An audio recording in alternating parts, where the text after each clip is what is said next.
So is the debt not a problem? Maybe a little bit. I think we should probably try to balance the budget and probably start chipping away at it a little bit. But debt is not bad. That is not a bad thing intrinsically. Hold on. You know what? Maybe we'll do this. Do you understand why debt can be good? I can explain this if we need. I don't know if people truly understand this or not. Here you go. Okay. All right. We should have debt. It's good. It's good to have debt. It allows you to pay for things now that you wouldn't normally be allowed to pay for. No.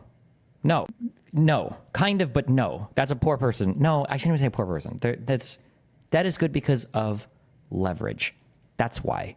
And leverage is important, okay? Because if you're growing, you want to grow even more. That's the whole point of debt, is to be able to leverage things, ideally. Hold on one second. Ooh.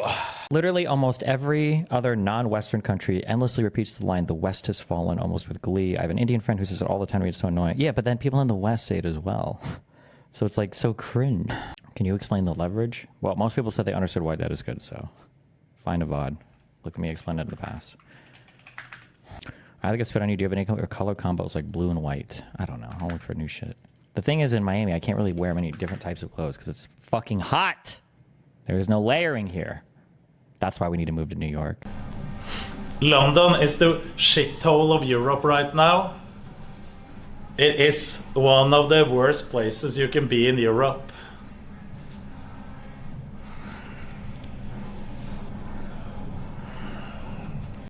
But isn't not being in debt better, though? No. I know why U.S. debt is good, but why is it bad? Are we actually going to have too much and other countries stop doing business with us? No. Or maybe. It depends. That is good for the same reason why it's bad, which is leverage. It amplifies gains and it amplifies losses. Does that say read YouTube chat? No. Do you think living spaces are similar in size in urban centers in the U.S. like New York City where people also live in apartments? New York City might be one of the smallest, but I don't know. Is there a way we can check? What is like the average square footage of like a New York apartment versus like a London apartment? The problem is New York is a big city and London is like your average apartment sizes like way out in Queens or whatever, or the Bronx or Brooklyn is going to be a lot different than like in Manhattan, right? Why do people talk about that debt as a bad thing and why not go into more debt? Because most people, consumers don't utilize debt. A second one to ask people to understand leverage. Consumers don't utilize debt as a form of leverage. They utilize debt to buy things that they can't afford right now, but they want right now. It's a different thing. Isn't the question of whether or not the United States should take on debt dependent on whether or not we're able to allocate capital in a manner that generates excess free cash flows? If we're unable to do so, leveraging that capital is pointless and destructive. Cool. The bad part about debt is you rely on other countries buying it to fill your deficit the past 2 years. Can't you just sell debt to ordinary citizens, assuming there's money in the economy? I mean, if your economy is crashing, obviously, or if you're... When I speak about debt also, I'm speaking from an American perspective. We have a very strong economy. We've got a big export market. We have the ability to... Like the debt of the United States is backed up by the United States economy, right? How do you assess the national debt? Destiny, if you say debt is good, then why don't you have debt? Because I'm just better than you, and I'm built different. I don't have debt because I'm currently not that great at my business. Okay, what does this guy say? How do you assess the national debt? We mostly try very hard not to comment on fiscal policy and instruct Congress on how to do their job when actually they have oversight over us. But is the national debt a danger to the economy, in your view? In the long run, the U.S. is on an unsustainable fiscal path. The U.S. federal government's on an unsustainable fiscal path, and that just means that the debt is growing faster than the economy. I have the sense this worries you very much. Over the long run, of course it does. We're borrowing from future generations. It's time for us to get back to putting a priority on fiscal sustainability, and sooner is better than later. What he's saying is true, but it's a little retarded. I don't know what any of these guys look like. The U.S. is... Is this Powell? I should know what he looks like. Yes, okay. Yeah, okay. Does he normally wear glasses, or is he wearing glasses in the Caseytron meme?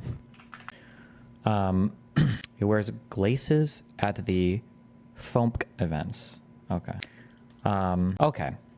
Just a quick, what? Is this the same Canute clip? Are we going to link this over and over and over again?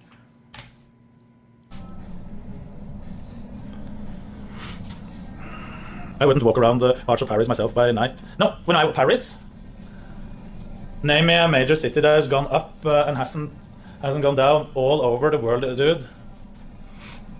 So there's multiple places with way lower crime rates in the Middle East, for example. There's a lot of places, smaller places. For a normal person, Stockholm isn't dangerous at all. No, but for a normal person, London isn't dangerous. Paris isn't dangerous. Austin isn't dangerous. Yeah? Wait, I don't understand what he's saying, right? Or... with way lower crime rates in the Middle East, for example. There's a lot of places, smaller places. For a normal person, Stockholm isn't dangerous at all. No, but for a normal person, London isn't dangerous. Paris isn't dangerous. Austin isn't dangerous. Okay, I don't know why I was like this. Okay. All right. Okay, real quick. All right. Okay, just as a quick thing, okay, so we can understand just some business stuff, all right? Okay, I don't remember mechanical advantages because I fuck school, all right? Actually, I don't remember any of the things, pulleys or whatever, levers or whatever bullshit. If you have like there's names for all these parts and I don't know any of them, so get fucking mad, get mad, get mad, get mad, okay? I can apply a downward force on, what is this contraption called? What is this called? Is this called a lever or a lever arm? It's called a lever, right? This is a lever. Okay, that's good because we're gonna use it to get leverage. Okay, so far, we're on the right path. That's good. I don't remember why. I'm sure there's a physics explanation. We said we thought about it. But I know that if I apply downward force on this, I can move much greater weights over here. I can move much greater weights over here than the weight that, or than the force that I'm applying down here, right? I wonder why. There must be a reason. Oh, no, wait. I'm sorry. The other way around. My bad. Hold on. I did these arrows backwards. If I apply a downward force here, you can move something up here. Isn't there some fucking quote? Am I making this up? Like, show me a long enough lever arm and I can move the world. Am I making this up? Does anybody know what I'm talking about? Oh, give me a lever long enough and a fulcrum on which to place it and I shall move the world. From Archimedes. Okay. He was a smart dude. Okay. So I think the idea is leverage allows us to, we take a smaller force. I'm going to do newtons because I think that's what we measured physics in. I don't know. And then you move a bigger force. Okay, this is leverage. All right. Leverage just means that we can take a smaller thing and we can use it to move a bigger thing. Okay. That's what leverage is. All right. Okay. Let's assume, all right. Let's assume something. All right. Let's assume I know. All right. Let's assume that I have, okay, let's make some assumptions. All right. I have $1,000, all right? Holy fuck, I have $1,000, all right? Now, let's assume that I'm looking at some houses, all right? Or some things I can buy, all right? I can buy a thing for $1,000, or I can buy a thing for $10,000. Or rather, these are things that are available on the market, all right? Let's say that I look at these two things and I'm like, okay, these things are gonna go up by 10%, okay? They just are. I tend to know that they are. I just know. I know. It's a safe bet. All right. I know these things are going up by 10%. Okay. So I know that 1 year later, okay, in 1 year, this will be worth $1,100 and this will be worth $11,000. I know this. I know it because we know it because it's going to go up by 10%. Okay. When I come into the market, okay, well, here, let's think of some other things that might be competing for our money, okay?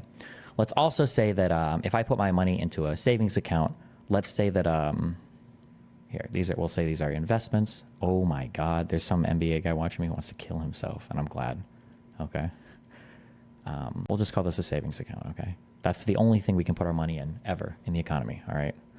We'll say that savings accounts pay 1% interest, okay? So if we buy $1,000 in our savings account, we know that we will have $1,010, okay, at the end of the year, all right? Okay. All right, are we following us so far? Okay, so we have we'll say that there's three things available for our money, okay? We have a $1,000 investment and a $10,000 investment that both appreciate at 10% per year, and we have a $1,000 investment that will appreciate at 1% per year. Okay. So when we're looking at where to put our money, okay, so we can't afford this $10,000 thing. Obviously, we only have $1,000, so we could put our $1,000 into this investment that will go up by 10%, or we could put our $1,000 into this investment that will go up by 1%. So it's pretty obvious we're going to put our money in here, right? Oftentimes we say, don't put your money in a savings account because you're losing money. When people say that you're losing money, what they mean is that if you put $1,000 in a savings account, well, after 1 year, you'll have $1,010. But if you would have put it in this 10% return account, you'd have $1,100.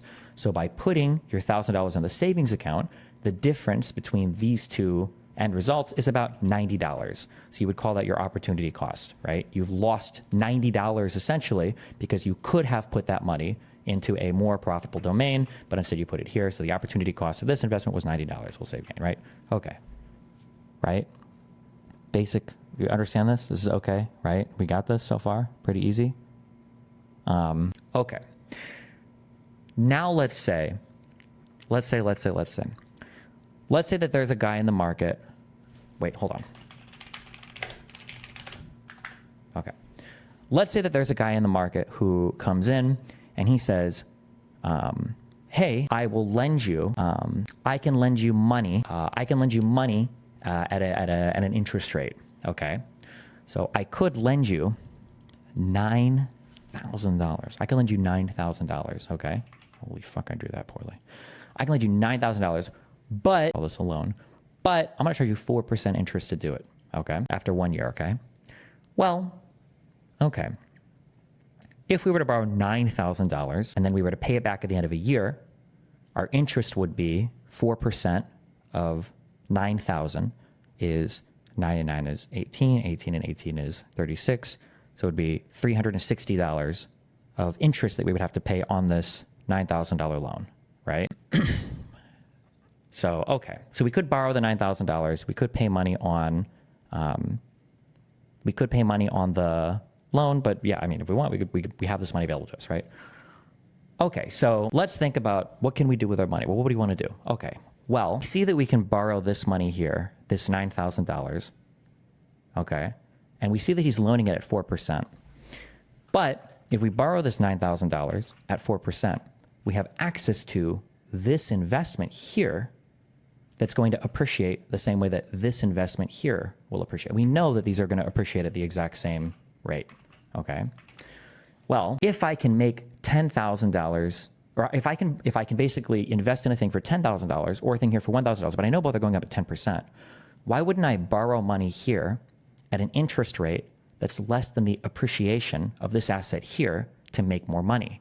This is what leverage is. So leverage is I go to the loan guy and I say, okay, well, let me borrow that $9,000, okay? So now I'm going to take my $10,000 and I'm going to buy this, and after 1 year, I'm going to have $11,000, okay? So let's compare the positions of both of these people after 1 year. So if a guy puts in $1,000 to this investment and it goes up, well, after 1 year, he's going to have $1,100, right? Fuck. But if he borrows the $9,000 here and he invests that borrowed money into this here, well, then what he's going to have is his initial is $10,000, and then he goes to, his money will appreciate to $11,000, and then he'll have to pay off the interest for this loan,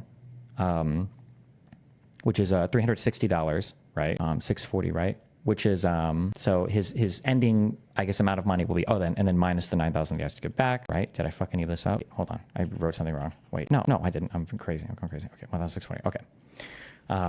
So minus the interest that he pays back on this loan, minus the $9,000 principal that he pays back on this loan. So he's left with $1,640. So because this guy over here has $1,640 at the end, and this guy over here made $1,100 at the end, right? Because this guy used leverage. He borrowed some money to invest in a thing, right? He's made an additional $540, making the exact same investment that this guy did because he borrowed money to make the same investment, right? Okay. Did that make sense? This is just this is super basic. There's a whole bunch of people who will type in retarded, like, what about blah, blah, blah, blah, blah, but this makes sense, right? So far, right? Oh, wait, this is 560. I'm sorry. Wait, no. Chad is making me doubt myself. No, yeah, we're right. Fuck you. Okay. 1,640 minus 1,000. Okay, $540. Okay. Okay. Now, something to keep in mind is leverage. Okay. Leverage amplifies wins, but leverage also amplifies losses. So I won't run through all the math again, but if something bad happens and this investment here depreciates or loses value to $900, well, now this guy has lost $100. If this investment here goes from $10,000 down 10% to $9,000, now this guy is down a lot more. Now he's in big trouble. Because he would start with 10K, this would go down to 9K. He would have to sell this whole thing to pay back his whole loan. So he would not only be down his initial $1,000, he'd also be under because he'd have to pay back interest on that loan still, right? So, okay. So leverage helps you take a little bit of money and make a lot of money, or a little bit of money and lose a lot of money, basically, if that makes sense. The point I legit don't understand is why you don't go infinite like the US seems to be doing. I mean, you've got to find a counterparty, but assuming there is always a counterparty, you should go infinite, right? So somebody says, why not just infinitely leverage, right? Okay, well, we can talk about that because somebody earlier asked, hey, Destiny, why don't you have debt? Okay. Let's see how much I can butcher this. Okay. When you're sitting on money and you're looking at investment opportunities, I'm going to butcher this and then we're going to go to the Investopedia and read the actual term because I'm going to fuck it up. We're looking for investment opportunities that represent a positive net present value, meaning I believe that if we give up this money now, then in the future, these things represent higher risk-adjusted cash flows or risk-adjusted like ultimate rate of return than just sitting on this money here now. We're looking for good NPV plus investments. These investments are not infinite, right? So if you were to give me, like, let's say some guy comes up to me and he's like, oh, hey, I'll give you $10 million to expand your business. Well, I would look at my business and I would go, I don't think I have any good investment opportunities for my business because I don't think I do. I don't know if there's a thing I can just throw money at and like, oh my God, look, the Destiny business is growing, right? So this is why I don't have debt at the moment, because I just don't have anything to leverage it with. Like, what would I even invest in? Like, if somebody were to come and offer me a big loan for my business, I don't have any opportunities to invest it in. When all of your investments are really bad or the market is slow and there's not much to do, this is another reason why you'll see companies engage in like paying dividends or doing stock buybacks, because there's no profitable things to invest the money into. So you return the money to investors and then they make money because you don't want to throw this money at a project where you're just going to lose money, rather than returning it to shareholders or returning to shareholders via dividends or stock buybacks. Yeah. If you don't need debt, why do some wealthy borrow at low rates and just service the debt? It seems like they get to be liquid and invest well because they're well collateralized. Well, those people that do that, I think they're buying like depreciating assets. So does studio equipment count as capital? Yeah, but I can just pay for that outright. That's not a good answer, because what somebody should say is, but Destiny, if you're going to make money on that equipment, wouldn't it make more sense for you to borrow $50,000 at a low interest rate and then invest that $50,000 into a broad fund and then get an interest return on that while paying off the loan? That's true, but it's a small enough amount of money to me that I don't care. So I don't want to give a fuck. But if I was like if I was poorer, that sounds mean. If I didn't have as much capital, then I would borrow maybe to fund the studio, because I know that I can make money with the studio equipment more than I could just sitting on the money doing nothing, and more than the interest I'll pay on the loan. Yeah. The reason why, when people say rich people use debt differently than poor people or whatever, that's kind of true and kind of not true. What it really means is that when a wealthy person puts money into something, it's usually to expand some type of revenue or some type of like business venture. Generally, when we use debt as consumers, what we're capitalizing on, what we're gaining, is actually utility, which is not the same as money, right? So if I borrow money to get a TV earlier, then what I'm actually gaining is I'm valuing the utility of having that TV now more than I'm valuing having the cash now and the interest that I'll pay in the future, which isn't necessarily bad or wrong. It's just not an investment, or it is an investment, but it's not a money to money investment. I'm investing in like my happiness or some hedonistic pleasure or some whatever. Like, it's just a thing that I would enjoy, if that makes sense. But when you, when you buy things as a consumer and you take on consumer debt, you're not usually doing that to expand future revenue opportunities or expand cash flow, whatever. Yeah, if that makes sense. I heard on TikTok that you can get debt for a fake LLC and then just claim bankruptcy and it's literally free money. Thoughts? Sounds retarded. If you think you're hearing something that's a very clever workaround of the law that's not illegal, chances are it's retarded and some people laugh at you when you try to do it. There's very few things in finance where it's just like, oh, I went to the bank and I said this and I made infinite money. Usually that's retarded and they'll just laugh at you and say, no, you can't do this. Obviously it's stupid. Yeah. But I mean, there are some illegal things you can do depending on how much you want to lie to the IRS or lie to people that you're paying money to. So would the media company be something that you would need debt for if it was growing faster than you had money to supply it with? Yeah, let's say hypothetically, let's say that I put one person in that studio downstairs and we had a really good model and this guy was like fucking like a million videos or a million views every month or some bullshit, some crazy thing, right? And I'm like, oh shit, I can duplicate this exact same model across like 10 different apartments. That might be something where it's like, fuck, I need capital. I don't have the money to fund all this. And if I borrow the money, I'll make more money on the expansion of my business than I ever would just like growing slowly or something basically, right? Yeah. Is Jerome Powell wrong that US debt is growing faster than the economy? So in the long run, the current situation is unsustainable. So anybody that's a Federal Reserve chairman is, I would assume, 1 trillion times more knowledgeable than me when it comes to macroecon, because their job is literally macroecon. So when Jerome Powell says that, what I'm doing is I'm trying to interpret, not contradict. So when Jerome Powell says that the debt is growing faster than the economy, the issue is bad debt for the U.S. would be debt that the U.S. is taking on that we're not using to grow the economy. So for instance, if the U.S. took on a ton of debt and then set the money on fire, that would be bad debt. We'd be taking on a lot of debt and our GDP would not be growing to match the debt that we're taking on. That would be bad, which is why it's probably better at least to think of debt as a percentage of GDP, although I don't know why we do percentage of GDP instead of percentage of assets. Or maybe there's a reason, but we should look at debt as a percentage of GDP rather than just like an absolute number or whatever. This is the max. So you can see that even, is this when we started doing debt? Do we really leave the gold standard that recently? I don't remember. Fuck. So right now our debt as a percentage of GDP is higher than it ever has been, assuming or excluding like the COVID place here. So if you look at something like this, I believe the assumption would be, I think the safe assumption would be that your debt, your growth of your debt is outpacing the growth of your economy. My guess would be, macro econ is very hard, okay? So everything I say here, I'm on very shaky ground. My bet would be that you would, I don't know what the ideal number of this is, but this cannot grow indefinitely. You don't want this to grow indefinitely. You probably want this to hone in on some number. I don't know what that number should be or ideally should be, but yeah, that is inherently good or bad. It's necessarily, it's what they use the money to invest in. Basically, yeah. People will say that, like, actually, I might have said this before, that like debt from a government is different than like a consumer or a business. That's not actually true. Everybody has access to the same types of debt. And we can all use debt for the same reasons. Companies could just buy shit that's fun. Actually, no, that's not true because that's actually not true because corporations have fiduciary responsibility. They can't just waste money on fun shit.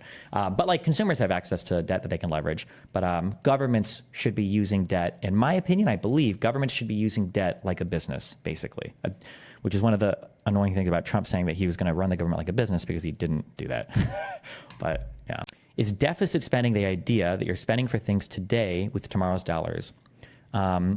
So deficit spending, okay, so here's some things, okay? Nobody knows these things. It's very frustrating and nobody talks about these things. Okay, we have different deficits and debts and whatever we talk about, okay? So the national debt, okay, this is money that the Treasury has outstanding owed to it. Let me check, make sure. National debt, I believe, is money owed to the U.S. Treasury. Is the total national debt owed by the federal government of the United States to Treasury security holders? Okay, yeah, all right. So debt is like the total amount of money that the United States federal government owes to everybody, okay, or to Treasury security holders, right? So if you buy a Treasury bond, you good job, you have part of the debt, okay. Deficit, okay, a budget. The deficit of the budget is the difference in the spending versus the revenue of the federal government, okay? Every good company probably has some kind of deficit spend because they're borrowing money to accelerate growth, right? That's why everybody, like for Amazon and Twitter and all these companies that they were growing early on, they deficit spent. They were always negative. People always like, they're not even making a profit. They're not even making a profit. Why are they even making a profit? Oh, they're making a profit. Well, it's because they're trying to grow, right? Amazon is borrowing money, spending money, borrowing money, spending money. Of course, they're trying to grow because they want to get a larger customer base. They want to invest in profitable ventures because remember, with leverage, the larger you are at the end, you make way more money than if you were to grow slowly and just make little money, right? Spend money, make a lot of money, as opposed to don't spend money, make little money, right? So if the United States 1 year has $1 million in spend, but only has $900,000 in revenue, that means that the debt must increase by $100,000, right? So if the deficit, so if the budget, meaning we spend $1 million, but we only take in $900,000 in tax receipts, then the federal government has to borrow $100,000, which goes to the debt, right? So this is a budget deficit, and then a budget surplus. I think a surplus necessarily goes towards paying off the debt, right? I think. And then you have another thing that's wholly and completely and totally not related at all, but sometimes people bring it up, and it's just called the trade deficit. Trade deficit is just the difference in exports and imports for a given market. So if I say I have a trade deficit of $100 billion with China, it means that I sell them $400 billion worth of stuff and I buy $500 billion worth of stuff. It doesn't mean we're just sending them money. It doesn't mean that we're losing to them. It doesn't mean that we're adding that to the debt somehow. It's just the difference in purchases and sales between another country. But okay. Treasury bonds are on a fixed schedule. You can't pay it off early, if I recall. Okay, maybe it just means, well, at the very least, it means you borrow less, or I guess in the next, yeah. Can you explain how stocks are not capital liquid? I don't know what that capital liquid, I don't know if that's a term that I'm just not familiar with. I mean, stocks, liquidity of a given asset is usually determined by how easily you can exchange it for a predictable cash value. So if you go, for instance, to the S&P 500, I would say that these types of investments, anything that's on like a big index like this, is highly liquid, because that means that, let's say I have 100 shares of NVIDIA, okay? I could probably take my 100 shares and I could sell them almost immediately, like within a minute, for about the stated value, right? So that's a highly liquid investment.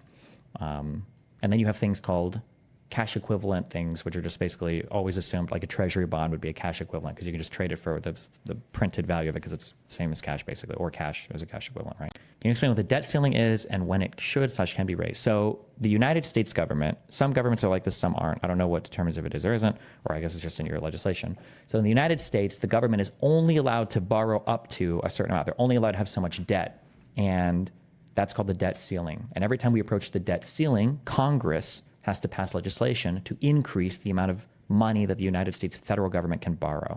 Why do rich countries like Germany, for example, have low debt compared to the US? Shouldn't every country try to leverage debt as much as possible? Okay, again, macroecon, very, very, very, lots of stuff. One challenge of the Eurozone is because so many people, actually, I don't even know. I don't know what I was about to say. I was about to make some crazy shit up. Well, no, because in the Eurozone, everybody uses the same central bank, right? So I don't even know how that works. If you want to borrow money, like say you're Greece and you want to borrow money, you have to go to the same central bank as Germany or France or anybody else that uses the euro, right? It has nothing to do with the Eurozone. Isn't that what it was called? I'm sorry, fuck, I always fuck this up. What is the euro market called? What's it called when people have to use the euro? There's a name for this. It might not be the Eurozone. It is the Eurozone? Oh, well then fuck you. Yeah, but so currency is complicated in the European Union because contrary to what a lot of people think, having a strong currency isn't always good. Having a weak currency isn't always bad. Sometimes you want to do things with your currency, or you want to borrow more money or pay off more whatever debt because it can do different things with your economy. But in the Eurozone, if one economy is doing really well and they don't mind having a strong currency, but another economy is doing not as well and they want to have a weaker currency because they want to be able to export more things, right? Because the weaker currency is, the more lucrative your export market is to other countries. You're a little bit held hostage in the European Union by what all the other countries are doing. I don't know how they work this out. I don't know how they do monetary policy in the Eurozone. My understanding is it's a bit contentious, but I don't know enough to truly say, yeah. You might have been thinking of Schengen, which is the border. No, the Schengen area is for free travel. There's a name. Not everybody in the European Union is part of the euro, for instance. The really good macroecon question is why the eurozone is bad for Europe, but the dollar is good for the U.S., even though the U.S. has also very different economies within it. Because I think the European Union, welcome to the bullshit zone, where I speculate on macroecon without any kind of formal education whatsoever. So don't take anything I say, okay, at face value and repeat it to your macroecon teacher in a debate, okay, because he'll probably destroy you, okay? So my guess is going to be because what the Eurozone tries to do, that's it. It's called the EEA, the European Economic Area. Those are people who have the euro. So I believe that the issue is that the European Union essentially tries to emulate the structure of the U.S. federal government. But the U.S. federal government is the federal government of the United States of America, and all 50 states are part of the same country. So the federal government can dictate laws and do exchanges of dollars, like we can do distributions or redistribution from one state to another. The federal government has a lot of leverage, not leverage, I'm so sorry, no, not leverage, has a lot of control over like how it receives federal income and how that federal income is distributed to the states. For the European Union, even if they might use a similar central bank, there is no European Union government that has a budget where it receives money from all of the different countries and then distributes it in the same way that the U.S. federal government does in a much stronger way in the U.S., I believe. Wasting my time and years on something Destiny doesn't know. Hope you all enjoy your stay. Hey, Srafric Reaper, if you want to hop in and explain anything, knock yourself out, buddy. Yeah, that's a pretty good answer. The EU does. Yeah. So everybody in chat right now that's typing, well, actually, there is money that goes. It's not even remotely the same as the United States federal government. It's not even remotely the same thing. Does money go to a central European Union government? Kind of. Sure. Is there like a European Council? Sure. Can they bail out states in terms of like sending money to them or whatever? Kind of. Sure. Not even remotely the same way and with the same level of integration that the United States federal government does. But is there an effective difference between taking debt and increasing the money supply? For example, is borrowing X dollars the same as printing X dollars? Honest to God, I don't know. That gets into weirder areas. Like I couldn't tell you. So increasing the amount of supply of dollars available is called, I think that's a relatively newish policy, and that's called quantitative easing. But I wouldn't be able to coherently tell you the difference between this versus just selling debt. I don't think I would be able to tell you the difference because can't you loan? Isn't loaning how money is created? But individuals can't create money that way, right? Like I just don't know the answer. God, fuck, we should just take a macroecon course. So like, for instance, I think our retail or some of our banks practice something. It's called fractional reserve banking, where basically the idea is I can lend you $1,000 while only having 10% in those assets in my bank to say that I've lent you that $1,000. But I think I could theoretically, I could do that as an individual, no? Like I could say it, I could tell a friend like, oh yeah, I'll lend you this money. And then, but I really only have 10% of those assets. Well, no, because at the end of the day, he does have to actually spend that money. So where does the actual money that he spends comes from? Unless he's spending that all on credit, which goes back to my credit. I'm not sure. There's a difference here, but I don't know. Actually, you know what? I guess printing money devaluates everyone's money, but it is cheaper to do for the government than debt, but it fucks the economy with inflation. Everything in economics is a trade-off of pros and cons. There is never a thing that is strictly good. There is never a thing that is strictly bad. Anybody that tells you that printing money is bad is a retard. There's a reason why basically no major economy in the world uses a gold standard or some fixed currency with no central banking mechanisms to manipulate their currency. Nobody does it. If it was such an amazing idea, unless you believe that Jews or the fucking the satanic ritual people run the whole fucking world, then you just simply ask them that. Why does nobody in the world use a gold standard? It's so fucking good for your economy. It's fucking stupid. 1 minute and 45 seconds. There's no way that this is The Economist. I remember watching these fucking guys. Okay, 11-minute video. Fuck it. This video is sponsored by Skillshare. Go to skl.sh/theplainbagel5 to get a free 2-month premium trial. Quantitative easing is something we've seen pop up around the world. Theoretically, would a gold standard be good if you could guarantee that countries act in good faith within the global economy? No, because there are times when you want a weaker currency. There are times you want to be able to manipulate your currency. There are times where inflation is preferable to a stable dollar where other cuts have to be made. Consumers aren't always rational. Citizens aren't always rational. Sometimes it's better to inflate than it is to chase weird deflationary spirals or to just have an economy that's like running out of control when a little bit of inflation would just make everybody function a lot easier, a lot better. Month premium. This video is sponsored by Skillshare. Go to skl.sh/theplainbagel5 to get a free 2-month premium trial. Quantitative easing is something we've seen pop up around the world ever since the 2008 financial crisis. The US, UK, Eurozone, and Japan are just some of the countries that have implemented the unconventional monetary policy as a way of helping their economies recover from the recession. But what exactly is quantitative easing? Well, the short of it is that it involves printing money. What techniques do you use to make your hair look so messy? So I take a shower, and then after I take a shower, I take a comb, and I comb my whole hair, and then I take a towel, and then once I do that, I go like, it's a very intricate process. Which is thought to encourage business activity. But it's a little more complicated than just creating dollar bills and tossing them from a helicopter to cheering crowds and businesses below. The central bank will use the newly created money that it produces to purchase assets from the market.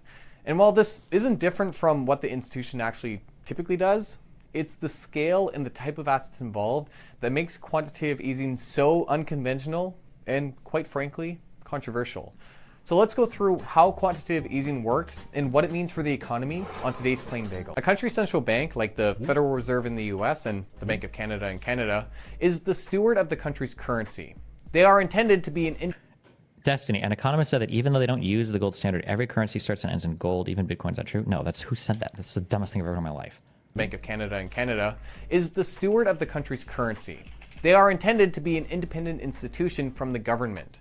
And among their responsibilities is the task of actually issuing money and managing its supply, while simultaneously helping the economy maximize employment and stabilize prices. So, when a country starts to show signs of a slowing economy, the central bank will typically step in to try and boost business activity through expansionary monetary policy, which involves influencing the country's currency to encourage more spending and lending. One way they do this is by changing their policy interest rates, which you hear about in the news quite a bit, especially within the last decade. By lowering interest rates they pay on their deposits that they receive from other banks. Wait, they mean to say that every currency is going to end up being pegged to some real life asset, I guess. Oh, I mean, that might be true, I guess. Ultimately, at the end of the day, you're hoping that a currency represents a value of something, some unit of work or some commodity or asset or whatever. That's true. Sorry. So whoever said that gold thing, I might actually agree with that economist, the guy who just phrased it in chat. I just phrased it simplistically. So that might be true. Central bank applies downward pressure to other interest rates within the economy. Just keep in mind, sometimes people will say statements a priori that they assume are just valid and smart, but they're actually stupid. People say things like, oh, a paper currency? That's just paper. It's not worth anything. It's not real like gold is. Excuse me, what the fuck is gold worth?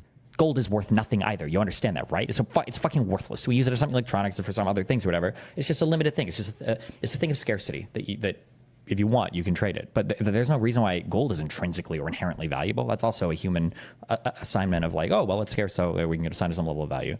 But like in an apocalypse, you don't necessarily want gold. You might want like bullets or healthcare supplies or water filtration more than fucking gold, right? Within the last decade. By lowering interest rates they pay on their deposits that they receive from other banks, the central bank applies downward pressure to other interest rates